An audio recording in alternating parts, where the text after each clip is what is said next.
प्रसिद्ध असे आपल्या भागातील कवी माननीय योगराज माने साहेब या ठिकाणी उपस्थित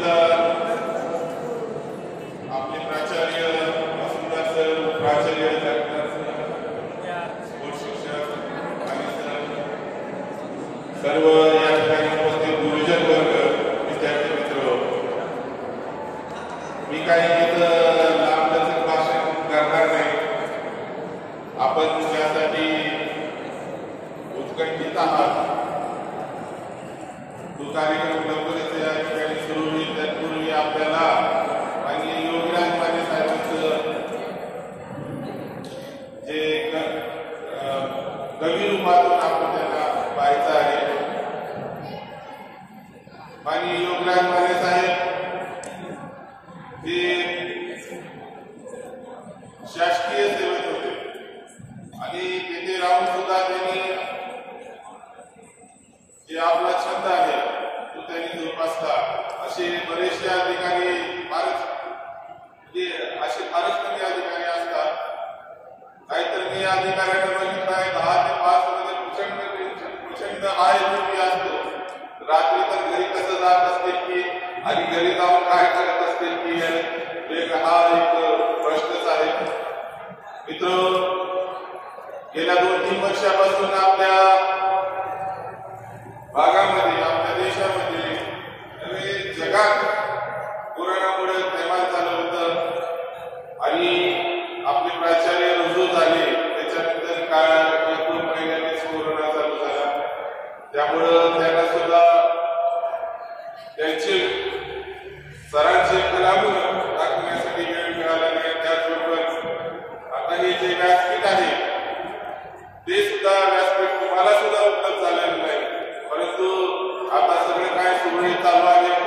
मध्यंतरी अशी पुन्हा बातमी आली होती की अजून काहीतरी ते चालू झालं, परंतु ते काय खरं नव्हतं, अफवाच होती. आणि ते जीवन सुद्धा आपण पाहिलेलं आहे. तो कोरोना काळ सुद्धा आपण बघितलेला आहे.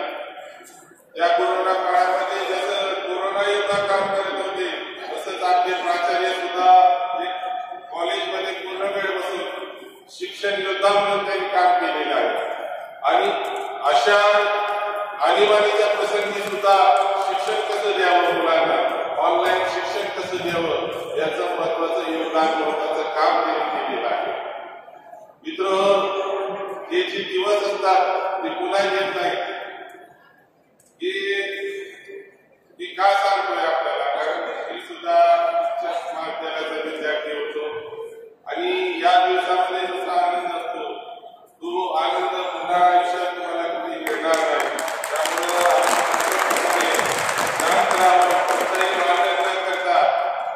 आपण याचा आनंद घ्यावा. बाहेर पोलीस कॉन्स्टेबल सुद्धा बसलेले आहेत, याची सुद्धा भान ठेवावा आणि एन्जॉय करू, एक आनंद म्हणून आपण याचा या ठिकाणी आनंद घ्यावा, वाढवावा. इथं बसून काही दुसरं पुढे चालन करू नये एवढीच विनंती सुद्धा राहणार आहे.